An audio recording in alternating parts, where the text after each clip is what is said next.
নমস্কার, আমি নয়ন রায়। রায়না বিধানসভা অত্যন্ত গুরুত্বপূর্ণ রাজনৈতিকভাবে, রাজনৈতিক সংস্কৃতির ক্ষেত্রে। আর বিপ্লবী রাসবিহারী বসুর জন্ম সুবলদ, ফলে স্বাভাবিকভাবে স্বাধীনতার সদাগন্ধ আমাদের অনুভূতি এনে দেয়। তাই সামনে বিধানসভা নির্বাচন, রাজনীতির কথা তো হবেই হবে। দুর্গাপুজো গেছে, লক্ষ্মী পুজো গেছে, কালী পুজো গেছে, ছট পুজো গেছে। এই প্রত্যেককে আমার অভিনন্দন দ্য কোয়েডির তরফ থেকে। আর যাকে লাল জামা পরে দেখছেন, শেখ ইসমাইল, উনি হচ্ছে আইএনটিটিসি রায়না ১ নম্বর ব্লকে সভাপতি। অনেকে বলে লড়াকু নেতা, আমি বলি ঝড়ের গতিতে চলে। আমি ওকে শান্ত বলেই জানি, কিন্তু আসল নাম শেখ ইসমাইল।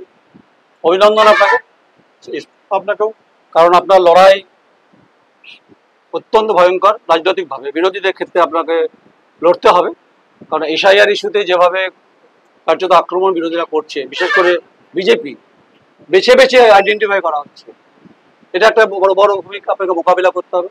এক, ২ নম্বর হচ্ছে আইডেন্টিটি শ্রমিক সংগঠন গুরুত্বপূর্ণ ভূমিকা, যেহেতু কৃষিভিত্তিক এলাকায় আপনি বসবাস করেন। কৃষিভিত্তিক শিল্পের ক্ষেত্রে কোনো সম্ভাবনা এবং শ্রমিকের মর্যাদার ক্ষেত্রে কতটা আপনি কাজ করবেন, এই দুটো প্রশ্ন দিয়ে আমি শুরু করতে চাইছি। বলুন। দেখুন, রায়না, সব থেকে প্রথমে আমি আপনাকে ধন্যবাদ জানাবো এবং আপনার সহকর্মীকেও ধন্যবাদ জানাবো। এখানে সংবাদের মাধ্যমে রায়না নয়, গোটা রাজ্যের, গোটা ভারতবর্ষের খবরগুলোকে মানুষের কাছে তুলে ধরার জন্য সঠিক খবরগুলো। কারণ সোশ্যাল মিডিয়ার যুগ আমরা সবাই জানি, যারা এখানে বসে আছি সবাই দীর্ঘদিনের তৃণমূল কংগ্রেসের লড়াকু নেতৃত্ব বা যে নেতা, বিভিন্ন সংগঠনের সঙ্গে যুক্ত। কেউ মাদার তৃণমূলের সঙ্গে যুক্ত, কেউ যুবর সঙ্গে যুক্ত, কেউ আইএনটিটির সঙ্গে যুক্ত, কেউ বাস ইউনিয়নের সঙ্গে যুক্ত, বিভিন্ন সংগঠনের সঙ্গে আমরা যুক্ত আছি। তো আইএনটিটিউসিটা তৃণমূল কংগ্রেসের যে শ্রমিক সংগঠন, এই শ্রমিক সংগঠন কিন্তু একটা গুরুত্বপূর্ণ সংগঠন বলে আমি মনে করি। রায়না ১ নম্বর ব্লকে যে আমাকে দল দায়িত্ব দিয়েছে, শ্রমিক সংগঠনের দায়িত্ব নেওয়া মানে কিন্তু ঘাড়ে বোঝা নেওয়া। দায়িত্ব যদি সঠিকভাবে পালন না করা হয়, সে দায়িত্বের কোনো মূল্য নেই বলে আমি মনে করি। সামনে বিধানসভা নির্বাচন আসছে, শ্রমিকরা অনেক সময় বঞ্চিত হয়, বা যারা পরিযায়ী শ্রমিক তারাও বঞ্চিত হচ্ছে। আমাদের রাজ্যের মুখ্যমন্ত্রী মমতা বন্দ্যোপাধ্যায় এবং নেতা আমাদের অভিষেক বন্দ্যোপাধ্যায়ের নেতৃত্বে পরিযায়ী শ্রমিকদেরকে যেভাবে যেই চোখে দেখা হচ্ছে, বা তাদেরকে বিভিন্ন রাজ্যে যে আক্রান্ত হচ্ছে বিজেপি শাসিত রাজ্যে, সেখান থেকে আসার জন্য বলাও হচ্ছে, এবং তাদেরকে ভাতা, যাতে তারা এই পশ্চিমবঙ্গতেই কাজ করে খেতে পারে এবং মাসিক একটা ভাতার ব্যবস্থা করেছেন। এই জন্য আমি ওনাদেরকে ধন্যবাদ জানাবো অশেষ। এবং আপনারা জানেন, রায়না মানেই হচ্ছে সেই খাস ধান, সেই গোবিন্দভোগ চাল এবং চাষ এবং কৃষকদেরকে নিয়ে। রায়না মানে ইটভাটা, রায়না মানে প্রচুর বাস, আরামবাগ রোড জানেন, রাজ্য সড়ক। আমার মনে হয় পশ্চিমবঙ্গের সব থেকে ব্যস্ততম রাজ্য সড়ক আরামবাগ রোড, বর্ধমান আরামবাগ রোড। এখানে ৪ থেকে ৫খানা জেলাকে কভার করে এই বাস। সেই বাস ইউনিয়নের দায়িত্বে আমাদের আছে, ধরুন জেলা তৃণমূল কংগ্রেসের যারা দায়িত্বে আছেন, আলিশা বাস স্ট্যান্ডে ওনারা বিভিন্ন বাস ইউনিয়নের দায়িত্বে আছেন। বিভিন্ন শহরে, আপনার মেমারি থেকে শুরু করে কালনা, কাটুয়া, পূর্বস্থলী, আপনার কেতুগ্রাম, আপনার আউসগ্রাম, আপনার রায়না, আপনার গলসি, খন্ডঘোষ, জামালপুর, যে সমস্ত বাস ইউনিয়ন আছে ওনারা কিন্তু দায়িত্ব নিয়ে দেখেন, বা বাসের যা সুবিধা অসুবিধা ওইগুলো কিন্তু তৃণমূলের আইনটিটিউসির পক্ষ থেকে দেখা হয়। আমার পাশেই আছে আমার একজন জেলার বাস ইউনিয়নের দায়িত্বে থাকা মিলন দা, উনি অনেকদিন থেকে আছেন সিনিয়র। আরও একজন আসছেন আমাদের সদ্য ভারপ্রাপ্ত মিঠু ব্যানার্জি, আপনারা দেখতে পাবেন। আর আমার পাশে আছে আমাদের দীর্ঘদিনের এখানের এই বাস ইউনিয়নের দায়িত্ব সামলাচ্ছেন শ্যামসুন্দরে কাজলদা, এবং লকাইদা আছে আমার পাশে। তো এই দুজন দায়িত্ব সামলাচ্ছে, এবং নতুন করে আমরা জেলা থেকে আলোচনা করে জেলা থেকে কিছু লোকজনকে অ্যাডিশন করেছে দায়িত্ব হিসেবে এই ইউনিয়নে। কারণ বাস ইউনিয়নটাও অনেক গুরুত্বপূর্ণ সংগঠন। এখানে বাসের লেবার, স্টাফ, কর্মচারী বিভিন্ন জন থাকে, তাদের সমস্যা অনেক থাকে, তাদের অ্যাক্সিডেন্টের ব্যাপার থাকে, বাস সঠিকভাবে চলছে নাকি, মানুষ ঠিকভাবে পরিষেবা পাচ্ছে নাকি। আমি আপনাকে এখানটায় একটু থামাচ্ছি। আপনি ঠিক বলছেন, আপনি একদম সঠিক জায়গায় একদম হিট করেছেন। আপনি যেহেতু দায়িত্বে এসছেন, শ্রমিক সংগঠনের গুরুত্বপূর্ণ ভূমিকা রয়েছে। অ্যাকচুয়ালি ফুসফুস বলা হয় আরামবাগ লাইনটাকে, হার্ট লাইন বলা হয় এটা। বর্ধমান, আরামবাগ সহ বিস্তীর্ণ বাস বিগত ২-২.৫ বছরের উপরে শহরের বাইরে দিয়ে যাচ্ছে। এটা একটা বিগ প্রবলেম। সেটা হচ্ছে টাউন সার্ভিসের সঙ্গে লড়াই চলছে, সেটা হাইকোর্টের বিচারপতি রাজশেখর মান্তারেতে এখনো বেঞ্চে ঝুলে আছে। তার ফলে বিভিন্ন জীবন জীবিকার প্রশ্নে বর্তমান শহরের যে বাসগুলো আরামবাগ হয়ে ইন্দাস হয়ে সাবরঘাট হয়ে মেদিনীপুর যায়, তাকে বাইপাস হয়ে কাটিং হয়ে আসার জন্য সমস্যা হচ্ছে অর্থনৈতিকভাবে। এইখানে বিঙে শ্রমিক নেতা হিসেবে আপনারা দায়িত্ব থেকে যায়, অনেক বিগ ইস্যু, যেহেতু আদালতে ইস্যু চলছে, এটাকে শহরের মধ্য দিয়ে, বর্ধমানের মধ্য দিয়ে, তেলিপুকুর দিয়ে ভাবনা চিন্তা কোনো পরিকল্পনা আপনার নেতা ঋতুব্রত বন্দ্যোপাধ্যায়, আপনাদের অভিষেক বন্দ্যোপাধ্যায় সাধারণ সম্পাদক, এটা বিগ ইস্যু, এটা নিয়ে ভাবনা চিন্তা আছে? দেখুন, এটা নিয়ে দীর্ঘ কয়েক বছরই চলছে। দক্ষিণ দামোদর মানুষের এটা একটা বড় অভিযোগ দাঁড়িয়েছে। আমরা যারা তৃণমূল কংগ্রেস করি দীর্ঘদিন ধরে, আমাদেরও একটা বিষয় থাকে, কারণ আমাদেরকে কথাটা শুনতে হয়। তিনকুনিয়া বাস স্ট্যান্ডে আগে যখন বাস স্ট্যান্ড ছিল, বা বর্ধমান শহরের ভিতরে বিরাটা হয়ে যখন আপনার মানে আলিশা বাস স্ট্যান্ডে বাস যেত, তখন মানুষের স্বল্প খরচের মধ্যে কিন্তু সমস্যার সমাধান হয়ে যেত। আজকে দেখুন, তেলিপুকুরে নামিয়ে দেওয়ার পর তেলিপুকুর থেকে টোটো করে গিয়ে বিরাটা থেকে আমি আবার যাবো ধরুন মানে বিসি রোডে বাজার করতে। এখন তো মানে বর্ধমানের প্রাণকেন্দ্র বিসি রোড। যতই বর্ধমান হচ্ছে প্রভাব বিস্তার করুক, বিভিন্ন জায়গায় ছড়াক, এদিকে আলিশা যাক, এদিকে আমরা উল্লাস হোক, এদিকে রেনেসা টাউন বাড়ছে, বর্ধিত হচ্ছে, তারপরেও কিন্তু একটা বিসি রোড টু বড় বাজার, এটা বর্ধমানের প্রাণকেন্দ্র রয়ে গেছে। মানুষের ভিড়, মানুষের জনজোয়ারটা কিন্তু ওই এলাকাতেই থাকে, কারণ ছোট্ট জিনিস থেকে বৃহত্তম জিনিস পর্যন্ত ওখানে একটা ছাদের তলাতেই পাওয়া যায়। সেই জন্য মানুষের যে বারবার একবার বাস পাল্টে একবার টোটো পাল্টানো, সেকেন্ড টাইম আমার টোটো করে যাওয়া, তা মানুষকে তো আর্থিক দিক দিয়ে হ্যারাস হচ্ছেই, তার সঙ্গে মানুষের শারীরিক দিক দিয়ে হ্যারাস হচ্ছে। আমি যদি 3 বছর ধরে ইস্যুটাকে, ঠিকই বলছেন ইসমাইল সাহেব, যে ক্রমবর্ধমান চাহিদার সঙ্গে সঙ্গে এখন হচ্ছে রায়নার মানুষ আর বর্তমানে জামা প্যান্ট কিনতে যাচ্ছে না, শেয়ার বাজার কিনে নিচ্ছে।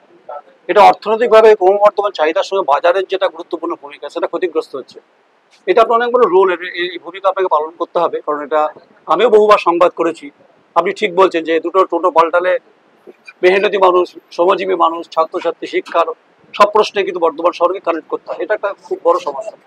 নিশ্চয়ই আপনি দলগতভাবে এটা নিয়ে আলোচনা করবেন, যেহেতু সাব জুডিস ম্যাটার, বেশি কথা বলা যাবে না, এরকম ভাবনা চিন্তা আছে এটা নিয়ে? হ্যাঁ, অবশ্যই। আমাদের যিনি জেলার সভাপতি আছেন, আমাদের দাদা সন্দীপ বসু, ওনাকে জানানো হয়েছে। আর আমার সঙ্গে ব্যক্তিগতভাবে রাজবিহারী হালদারের সম্পর্ক ভালো। উনি যুব নেতা। অনেকের সম্পর্ক ভালো। হ্যাঁ, আমার সঙ্গে সবার সম্পর্ক ভালো, খারাপ সম্পর্ক কারণ নেই। আমার সঙ্গে বর্ধমান দক্ষিণের এমএলএর সম্পর্ক ভালো। আমার সঙ্গে যে আমাদের ডিস্ট্রিক্ট প্রেসিডেন্ট রবীন্দ্রনাথ চট্টোপাধ্যায়, উনি মাননীয়, সম্মানীয়, ভদ্র মানুষ।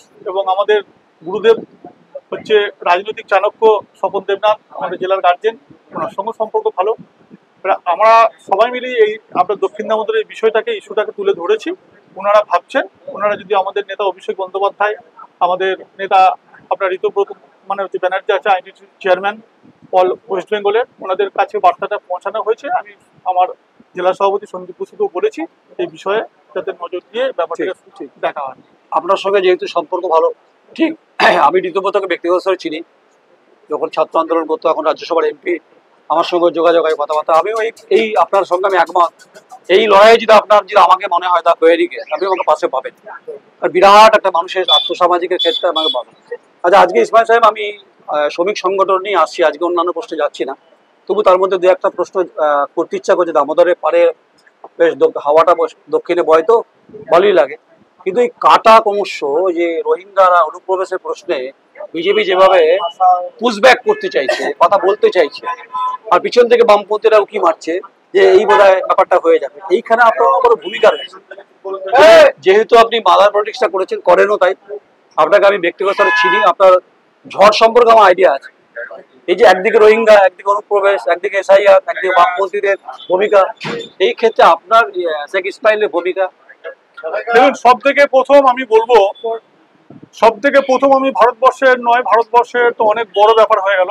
আমি ওয়েস্ট বেঙ্গলের নির্বাচন হলেই তো এসআইআর করছে বিজেপি সরকার বিভিন্ন জায়গায়। তো অসমে আপনারা জানেন ডিটেনশন ক্যাম্পে রেখে দিয়েছে। বিহারের নির্বাচন এলো, 56 লক্ষ ভোটারকে বাদ দিয়ে দেওয়া হলো। পরবর্তীকালে কি এনআরসি করবে নাকি তার পরিকল্পনা, সেটা ওনারাই জানেন। মাননীয় প্রধানমন্ত্রী এবং মাননীয় স্বরাষ্ট্রমন্ত্রী এবং যিনি নির্বাচন কমিশন আছে ভারতবর্ষের, উনি জানেন ওনাদের কি ভিতরে কি গেম প্ল্যান পরিকল্পনা আছে। ওয়েস্ট বেঙ্গলে যেটা চলছে, সেটা আমি প্রথম বলবো যে যদি আমি ভারতবাসী হই, সত্যি করে যদি ভারতে বসবাস করে থাকি, তাহলে আমার চিন্তার কোনো কারণ নেই। আমি কেন চিন্তা করব? যারা উঠে এসে বসবাস করবে তারা চিন্তা ভাবনা করবে। কিন্তু আমার মনে হয় বাংলাদেশ লাগোয়া যে সমস্ত আমাদের জেলাগুলো আছে ওয়েস্ট বেঙ্গলে, সামান্য কিছু মানুষ হয়তো সেইখানে সংস্থা তৈরি হওয়ার জন্য এখানে এসে থাকতে পারে এবং তাদের ভোটারও হতে পারে, সেটা হয়তো 25 বছর আগে নয়, 2002-এর আগে হয়তো আসেনি, তারপরে হয়েছে। এরকম সামান্য কিছু দেখা যাবে। এরকম যদি দেখা যায় তাহলে গুজরাটে করলে গুজরাটে 3 গুণ বেরোবে, ইউপিতে করলে এর থেকে আরো অনেক গুণ বেরোবে, আপনি যদি মহারাষ্ট্রে করেন আরো মানে বেশি বেরোবে।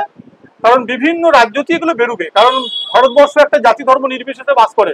ভারতবর্ষটাকে বিভিন্ন প্রতিবেশী দেশের মানুষ পছন্দ করে। আজকে পাকিস্তানের মানুষ তো সন্তুষ্ট নয়, দিন রাত দেখুন নিজেদের মধ্যে গোষ্ঠীতন্ত্র লেগে বসে আছে। আজকে আফগানিস্তানের কি অবস্থা, আজকে আপনার বাংলাদেশের কি অবস্থা, শ্রীলঙ্কার কি অবস্থা। সেই দিক দিয়ে ভারতবর্ষ নিরাপত্তার সঙ্গে আছে বিভিন্ন জাতির মানুষ। আমরা তো সংখ্যালঘু সম্প্রদায়ের মানুষ, আমাদের এখানে কোনো সমস্যা হয় না, আমরা জাতি ধর্ম নির্বিশেষে একসঙ্গে থাকি। এবারে সামান্য হয়তো 2-4 হাজার ভোটার হয়তো বিভিন্ন জায়গা থেকে এসে নিজেদের মানে আশ্রয় খুঁজেছে ভারতবর্ষে, ভারতবর্ষ মানে আশ্রয় দেন। তো যদি ঢুকে থাকে, আমার মনে হয় যদি রোহিঙ্গা বা কোনো উদ্বাস্তু ঢুকে থাকে এখানেতে, সব থেকে আগে আমি দায়ী করবো আমাদের রাজনাথ সিং এবং অমিত শাহকে। মানে ওনাদের কেন্দ্রের যে ফোর্স সিআইএসএফ বলেন, আর আপনার আরপিএফ বলেন, আপনার বর্ডার মানে বিএসএফ বলেন, ওনারা কিন্তু পাহারা দেয় বাংলাদেশ, নেপাল, পাকিস্তান, আফগানিস্তান, চায়না, শ্রীলঙ্কা। এই যে বর্ডার এলাকা, ভারতবর্ষের বিস্তীর্ণ এলাকা যদি বর্ডার, সেই বর্ডারের ধারে পাহারা দেন কেন্দ্র সরকারের সেন্ট্রাল ফোর্স। তাহলে ঢুকিয়ে থাকলে তারাই পয়সা খেয়ে ঢুকিয়েছেন। বিএসএফ এর বিরুদ্ধে অভিযোগ তো আপনারা করছেন, ঠিকই করছেন, কিন্তু পাশাপাশি স্টেট সাবজেক্ট থাকে, স্টেট ল অ্যান্ড অর্ডার। ঠিক আছে, অনেক বড় ডিবেট এটা পরে আপনার সঙ্গে হবে। আচ্ছা, আরেকটা বিষয় আমি জানতে চাইছি, এটা আমার উৎসাহ বলতে পারেন, যেহেতু এখানকার খাস ধান খুব বিখ্যাত, এখানকার ধান একসময়, আচ্ছা এখানে কল্লোলিত হবেই সবাই, না না ঠিক আছে, সবার নেতাকে ঘিরেই কল্লোলিত হয়, হিন্দোল হবে, চাপ নেই কোনো, এটা হতেই পারে, নেতাকে থাকলে অনেকের কথা হবে, তাতে আমাদের কোনো ডিস্টার্ব হচ্ছে না। তো এই যে খাস ধানের যে বাজার, বৃহত্তর বাজার ছিল, আজ বাজারটা আছে এখনো, যা পশ্চিমের, আমি যদি মধ্য এশিয়ার বাজারগুলোতে দেখি, যদি আরব, সৌদি আরব, ওমান, যেহেতু এক সময়, সেটা কি রপ্তানির ক্ষেত্রে কি ঠিকঠাক জায়গা আছে, নাকি এটাকে আপনার ভাবনা চিন্তা সরকারিভাবে কিছু করা যেতে পারে? বৃহত্তর অর্থনীতির প্রশ্নে রায়নার ধান খুব বিখ্যাত, আছে এরকম ভাবনা চিন্তা? দেখুন, চিন্তা বলে আপনারা জানেন যে ইদানিং বিগত 2-4 বছর থেকে রায়না থেকেও ধান কিন্তু আরব কান্ট্রিতে, ইউএইতে যায়, আচ্ছা আরব আমিরাতে যায়, দুবাইতে, ওমানে, আপনি যেটা বলেন কাতারে, আবুধাবিতে, সৌদি আরবে কিন্তু ধান এক্সপোর্ট হচ্ছে, চাল এখান থেকে, গোবিন্দভোগ চাল। সেক্ষেত্রে হঠাৎ করে গোবিন্দভোগ চালের দাম কিন্তু আপনারা জানেন রায়নাতে নয়, ওয়েস্ট বেঙ্গলই হয়তো বেড়ে গিয়েছিল, 7,200 পর্যন্ত পৌঁছে গেছিল। সেই রেটটা, এত রেট মানে মানুষের কল্পনার বাইরে। চাষিরা কিন্তু যাদের ধান ছিল তারা কিন্তু একটা মোটা অংশের টাকা লভ্যাংশ পেয়েছে। তার পরবর্তীকালে মিল মালিকরা বা ধানপাড়িরা বসে কিন্তু একটা রেট, একটা লিমিটেড জায়গায় নিয়ে আসা হয়েছে, সেটাও কিন্তু 5,000-এর নিচেই নয়, তারও মূল্য কিন্তু 5,000 বেঁধে দেওয়া হয়েছে। এবং সেই চাল, সেই গোবিন্দভোগ চাল, এই পূর্ব বর্ধমানের রায়না ব্লকে গোবিন্দভোগ চালটা বেশি উৎপাদন হয়। রায়না 1 নম্বর ব্লকটা গোবিন্দভোগের জন্য বিখ্যাত। এখানকার মিলাররা যারা আছে, যাদের দায়িত্বে এখান থেকে চাল যায়, রপ্তানি করা হয় বাইরে, সেগুলো হচ্ছে ধরুন আমাদের রায়নায় তাদের বাড়ি। আপনারা জানবেন বর্ধমান এগুলো থেকে, এখান থেকে প্রচুর পরিমাণে চাল সাউথেতে যাই, এখন বিদেশে যাচ্ছে, মালয়েশিয়াতে যাচ্ছে, ইন্দোনেশিয়াতে যাচ্ছে, আরব কান্ট্রিতে যাচ্ছে। তো আমরা জানি যে এখান থেকে অর্থের একটা ব্যাপার থাকে প্রচুর পরিমাণে, যাতে এই অর্থ, এই চালের এতটা মানে মূল্য বৃদ্ধি না থাকে, তাহলে গরিব মানুষের নাগালের বাইরে হয়ে যাচ্ছে চাল খেতে পাওয়াটা। বা গরিব মানুষের ধরুন 1 বিঘে 2 বিঘে জমি, তারা খাস ধান চাষ করলে নিজেরা পেটে খাবে। খাস ধান তো আর মানুষ সচরাচর অর্ডিনারি মানে খায় না। যারা শিল্পপতি বড় লোক আছে তাদের কথা বাদ দিন, গোবিন্দভোগ চালেরও ভাত খায় ওনারা, তো গরিব মানুষরা মোটে চালেরই ভাত খায়। আচ্ছা, আপনার দিদি এখন তো আপনার রেশন দিচ্ছেন ফ্রিতে, চলে যাচ্ছে। তো আমরা চেষ্টা করবো যেন ধানের দামটা যেন সাধারণ মানুষের আয়ত্তের মধ্যেই থাকে, এটাই আমাদের চিন্তা ভাবনা আছে। বেশ, আমি শেষ করব, যেটা খুব রেলিভেন্ট ইস্যু, এটা আপনি নিশ্চয়ই উত্তর দেবেন। এটা হচ্ছে শ্রমিকের গুমড়ে গুমড়ে কান্না।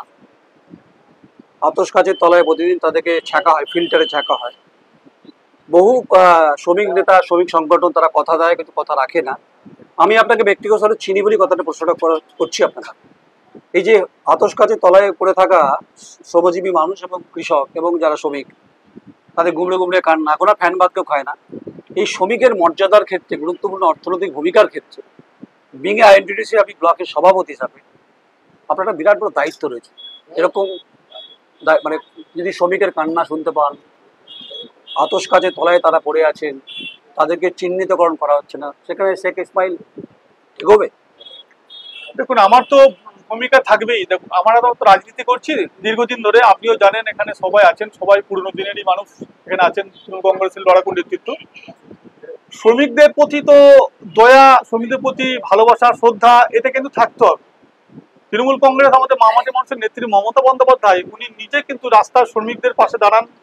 রাস্তায় যেতে যেতে যদি দেখেন গাড়ি নিয়ে যে কোনো শ্রমিক রাস্তার ধারে শুয়ে আছে বা কোনো পথচারী মানুষ শুয়ে আছে, সঙ্গে সঙ্গে কিন্তু গাড়ির কাজ খুলে উনি নেমে যান, গেট খুলে নেমে গিয়ে তাকে আহারের ব্যবস্থা করেন এবং গায়ে মাথায় হাতগুলো কোলে নেন। এটা কিন্তু নজিরবিহীন ঘটনা। পশ্চিমবঙ্গের কোনো, ভারতবর্ষের কোনো রাজ্যের মুখ্যমন্ত্রীর কাছে এটা আমরা আশা করি না, কিন্তু মুখ্যমন্ত্রী আমাদের মমতা বন্দ্যোপাধ্যায় কিন্তু এটা করেন। আমাদের নেতা অভিষেক বন্দ্যোপাধ্যায় উনি এগুলো করেন। কারণ শ্রমিক, যেখানে আমরা জানি রায়নায় অনেক শ্রমিক আছে, বাইরে বিদেশে কাজ করে, তারা বিভিন্ন রাজ্যে অর্থের জন্যই যাচ্ছে সেখানে কাজ করতে। তো তাদের যদি কোনো অসুবিধা হয়, সমস্যা হয়, সেখানে গিয়ে যদি আক্রান্ত হন, আমরা বলেছি রায়না মানে মিটিং করে যে আমাদের কাছে যেন ফোন আসে, আমরা রীতিমতো আমাদের যারা ঊর্ধ্বতম নেতৃত্ব আছে ওনাদেরকে জানিয়ে ওনাদের সুব্যবস্থা করব। এবং কোনো শ্রমিক, কোনো ক্ষেত মজুর যদি অসহায় অবস্থায় থাকেন, কোনো রোগাক্রান্ত রোগে ভোগেন, যদি কোনো সমস্যায় থাকেন, আমরা বলেছি আমাদেরকে খবর এলে আমরা যথাযথ সাধ্য আমরা ওনার বাড়িতে পৌঁছাবো এবং তাকে সাহায্য করব। এটুকুই আমাদের অঙ্গীকার। আপনাকে অনেক অনেক ধন্যবাদ। আমি এটা তুলে রাখলাম, শেখ ইসমাইল, ডাকনাম শান্ত, সবাই শান্ত করে জানে, আমিও ওকে চিনি ব্যক্তিগত স্তরে। আমার একটা ওর প্রতি প্রত্যাশা রয়েছে, যে কথা বললো, যদি শ্রমিকের গুমে গুমে কান্না হয় তাহলে শেখ ইসমাইল যাবে, যদি শ্রমিকের অমর্যাদা হয় পাশে দাঁড়াবে। আর দক্ষিণ আমাদের বাসের ক্ষেত্রে গুরুত্ব যে শুরু করেছিলাম সেটার ক্ষেত্রে আলোচনা করবে। আর এখানে পরিযায়ী শ্রমিক প্রচুর বাইরে আছে, যাতে তারা অঞ্চলভিত্তিক কাজ করতে পারে, অর্থনৈতিকভাবে যদি এখানে কৃষি অঞ্চলে সমৃদ্ধি ঘটে, তাহলে পরিযায়ী শ্রমিকদের বাইরে যেতে হবে না, সেটা রাজনীতি তারা থাকতে পারে, অনেক বড় কাজ এটা। আর নির্বাচনের প্রশ্নে তো শেখ ইসমাইলের সঙ্গে কথা হবে। আচ্ছা, অনেকেই বসে আছে, তারা অত্যন্ত সিনিয়র প্রাজ্ঞজন, পিছনে অনেক আছে, আমার প্রত্যেকে অভিনন্দন। আর শেখ ইসমাইলকে আমার শুভেচ্ছা অভিনন্দন। আমি লড়াইয়ের ময়দানে ওকে দেখতে চাইছি। আমিও চাই যে, আমি সিকান্দার বলবো না খেলারি বলবো, আমি সিকান্দারও বলছি না, খেলারি বলছি না, আমি বলছি যে শান্ত, ডাকনামটাই বলে ফেলছি, শেখ ইসমাইল। দেখা যাক ওই দামোদরে পাড় দিয়ে কিভাবে দুর্নিবার ঝড় এই বিজেপির বিরুদ্ধে, বামেদের বিরুদ্ধে করবে, সময় বক্ত বাতা দেঙ্গে, আর সময় বলে দেবে শেখ ইসমাইল ছুটতে পারলো কি পারলো। নমস্কার, আমি নয়ন রায়, আমার চিত্র সাংবাদিক মহেন্দ্র ব্যানার্জি, রায়না।